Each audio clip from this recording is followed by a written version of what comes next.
Hello guys, কেমন আছো সবাই? আশা করি ভালো আছো। আজকে রেসিপি হলো সাইয়া মাছের মাথা দিয়ে ভর্তা। প্রথমে আমি পেঁয়াজ কাঁচামরিচ তেলে একটু টেলে নিয়েছি, টেলে নিয়ে তারপরে দিয়ে দিয়েছি ধনেপাতা, সবগুলো টেলে তারপরে উঠিয়ে ফেলেছি। আবার সেই পাত্রে একটু তেল দিয়ে সাইয়া মাছের মাথাটা আর হলুদ লবণ মিলিয়ে কড়া করে ভেজে নিয়েছি। ভেজে নিয়ে উঠিয়ে এখন আমি পাটা বেটে নিব। আর প্রথমে প্রথমে আপনার সাইয়া মাছের মাথাটা বেটে নিব, কেননা এটা তো কাটা কাটা চাপ মানে প্রেশার দিয়ে বেটতে হবে।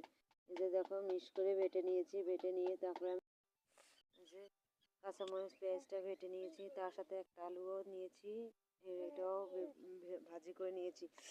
এই ভর্তাটা একবার ট্রাই করে দেখো, গরম ভাতের সাথে খেতে খুব মজা লাগে। ভালো লাগলে একটা লাইক